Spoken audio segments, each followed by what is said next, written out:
Up next on Extreme Close-Up, rock and roll pioneer David Bowie. I was determined ever since I was 16 that I would have the greatest adventure that any one person could ever have. His latest project is the romantic comedy The Linguini Incident. I'm a vacuum cleaner salesman, see? Would you like a drink? Today, David Bowie is a unique blend of wit, eloquence, and introspection. Because he is an avid art fan, we met him at the Earl McGrath Gallery in Beverly Hills, and he began by candidly explaining what has made him tick all these years. I was so scared of becoming as charismatic as a glass of water that what I really wanted to do was sort of push the envelope of experience. And that indeed put me in some very dangerous and volatile situations. Again, that I look back on with, these days, with a sense, I think, a sense of humor. But it was very important for me to expand what I thought I was doing. What I thought I was doing was expanding my horizons and seeing just how near to the line I could get. Not that my advice is worth that, but I wouldn't advise it as a context for growing up in. One loses an awful lot of good values, time, sanity, brain cells. And brain cells never grow back again, you know. I would imagine my brain looks a bit like Swiss cheese. You've been associated with drugs, occultism, homosexuality, bisexuality. Trisexuality. Was this... Ask me what trisexuality is. What is it, David? I'll try anything once. Boom, boom. Okay. Karen, I'm sorry. No, it's fine. But, I mean, obviously it doesn't bother you that you haven't associated with these things. Was it part of your mystique, or is there any truth to it? Well, the mystique came about, I guess, because of all that. I mean, it seriously was. I was determined, ever since I was 16, that I would have the greatest adventure that any one person could ever have. And I set my sails in the general direction of uncharted waters. And I put myself through everything, absolutely everything that came along. And to this day, I cannot believe that I've survived a lot of it. But is that all behind you now?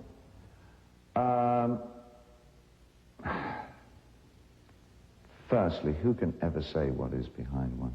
What I used to do when I was young, as all young people do, is to manifest my experiences. They had to be physically very exciting. They had to be something that you could see, something manifest, something you could put your hands on and say, this is an experience. The idea of an inner experience is remote to a young person growing up. And it is one of the things that some of us are lucky enough, I think, to achieve and understand a little later in our lives.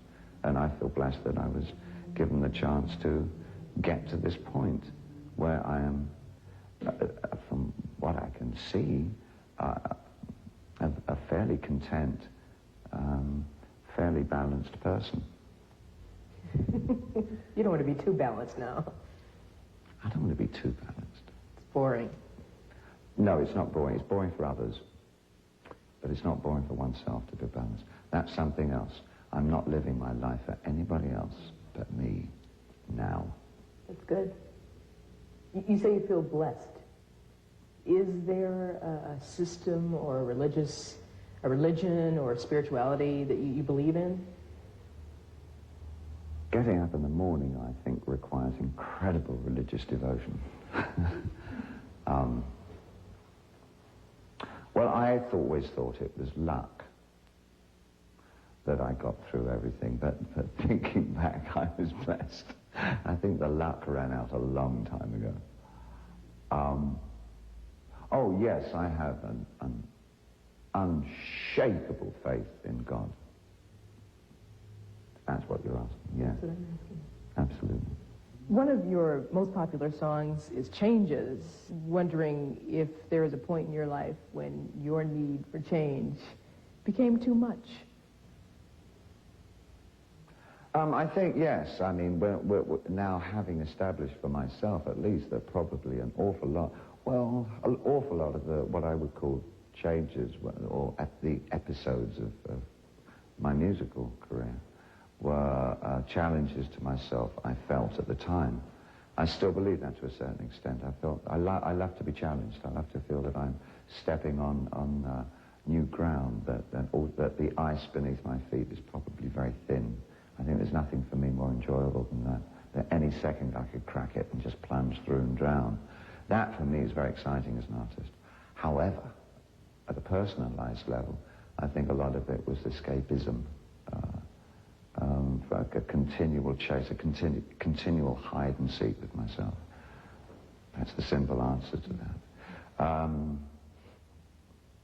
So it was called Changes then. I guess these days it would be transitory, episodic intervals, which is not such a catchy title, really, is it? No, it's kind of difficult to say too fast. You can't say it. Transitory? Yes. No, doesn't it? It doesn't work in the studio. I can't buy into that, no. But you're more, or are you more interested in stability nowadays? You know, what I'm interested in is understanding how to maintain a balance between wild enthusiasm and deadly seriousness. Up next...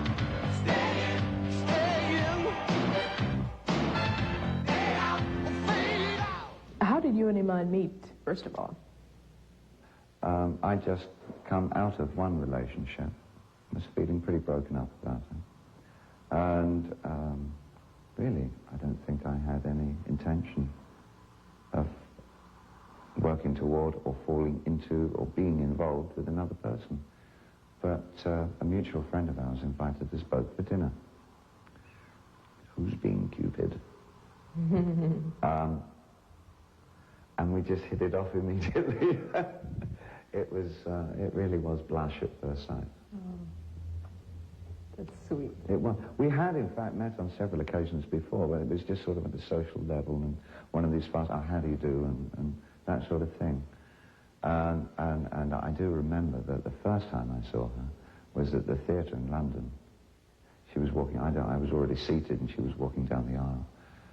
And it was just the most wonderful vision walking past. I thought that has to be one of the most absolutely classically beautiful women I've ever seen in my life. And I think I'll marry her. So did she... No, I didn't. I mean, it was just, I'd only seen her from afar, sort of like that.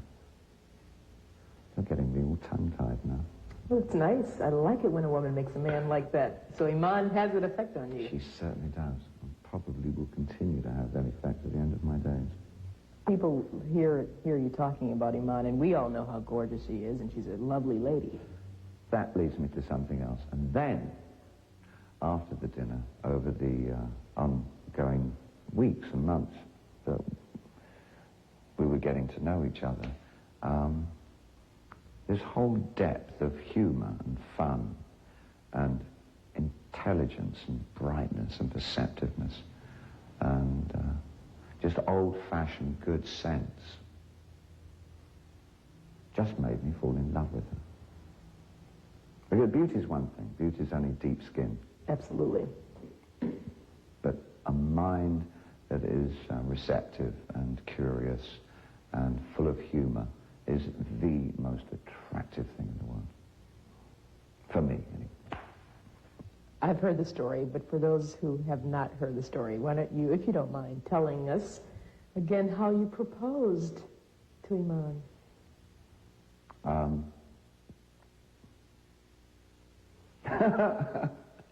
Oh, well, okay.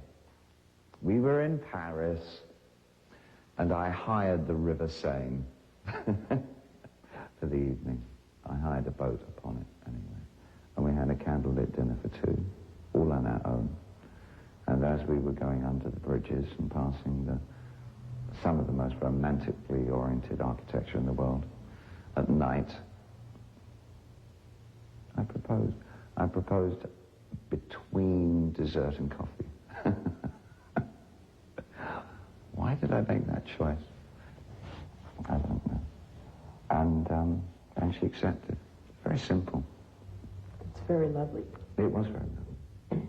I know she has a daughter, Yes. and you have a son. Yes. Do you think you'll ever have children together? Oh, I have no idea. One would like to think so, yes. I personally would adore to have children. Let's talk about your relationship with your son for a moment. Have Yeah. you been able to make up for lost time during those days when you were rocking and rolling too much? I'll never be able to make up for lost time. But to look back on it as a negative is not particularly helpful. The only thing that I can do is learn from that period and help that reinforce my present, which I feel very positive and good relationship with him. How's your relationship with your son? I mean, do you have the father-son talks, the normal? I really believe that our relationship is absolutely no different from that of any other father and son, honestly. There's nothing, it's a father-son relationship. And if any of you have children out there, you'll know what I'm talking about. Fact is, we need an outsider, and we need you to hold up the restaurant at gunpoint. What? What? We've got everything worked out. You won't be caught. I think we should call it an evening loose to get your rap. You stand to get $7,000. The most I ever stole in my life was a garbanzo bean from a salad bar. There's no way I can rob a restaurant at gunpoint. Don't be a prude. Oh, you're Bonnie and Clyde suddenly. Oh, come on, Vivian. It's an investment. You've got to think about your future. And besides, we need you. You say when you take on roles, they're sort of an extension of you in some way, and you don't necessarily have to act. At least I read where you said that. God forbid they're an extension of myself. I think that probably the only way that I know or have read or have been advised by anybody to approach a role is to find that within oneself, which has, that you can apply as some kind of empathetic device to give you an umbilical cord to the character that you've been asked to play. I haven't, for instance, done much blood-sucking in my time, so I couldn't really look back on much previous experience with that as the vampire character in Hunger. But I have been a drug addict, so addiction of some nature, which is also what it was about, was the thing that I worked off of that. You've already done some directing yourself, and you wrote a screenplay, which is in production right now, I understand. Why did you take on the challenge of writing and directing a film?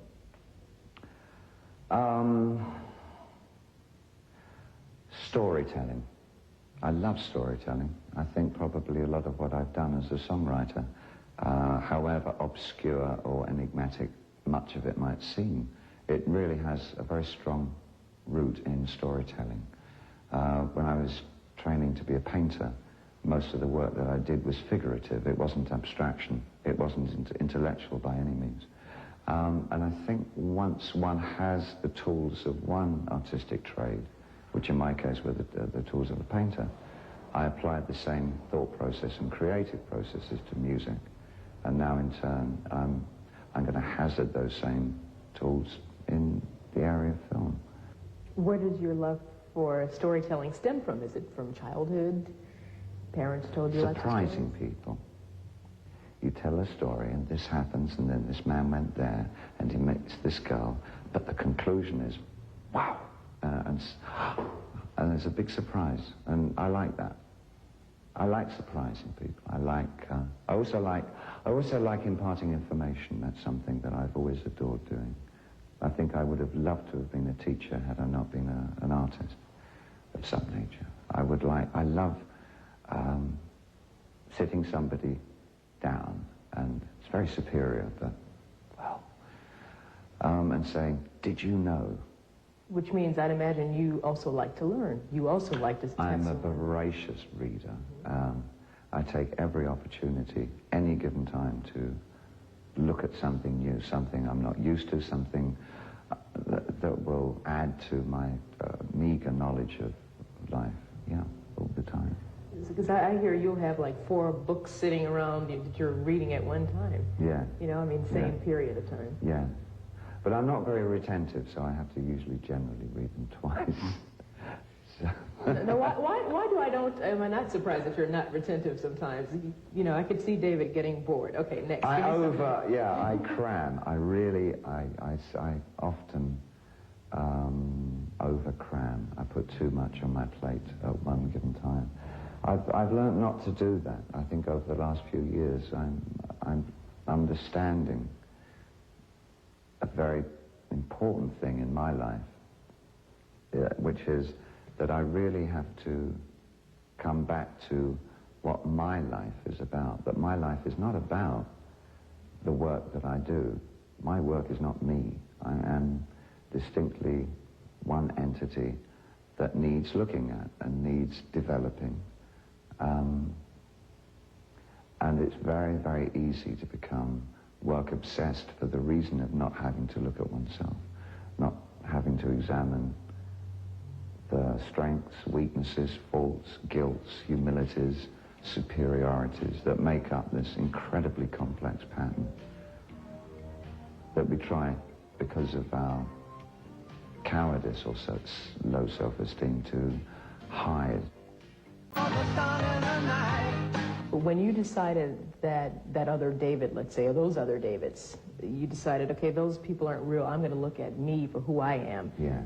Did you like what you saw? Oh, yes. Not in modest fashion, I hasten to add. But it took me a long time to get to like myself. When I first looked, I just didn't understand that person, because I'd never given myself the time nor the incentive to want to really have a look at myself deeply. I think the first intrusion into one's own inner conflicts is not the most pleasant of experiences. But working through them can really be one of the greatest adventures of one's life. And it takes a certain amount of bravado and need and a realization that you are missing out on life. You're missing out on your own life. You are probably creating hazards and disturbing experiences for others around you. And the house must be put right. Finally, David, what would you say is the essence of your makeup? The essence of David? I'm very pleased you asked me that. In fact, we start the campaign to bring it out in canister form in September. Rather like, you're probably familiar with white linen, very attractive room spray. Well, this is very similar. What happens is that when you spray the room in it, anybody in it becomes a schizophrenic. By the way, I want to be the model. I know Iman's a model, but I want to be the model for the essence of David, all right? Well, I'll, as you say, have to ask permission on that one. Well, tell her I said hi, by the way. I certainly will. It was a pleasure talking to you. It was a great pleasure to be talked with. Okay. Thank you very much. Thank you.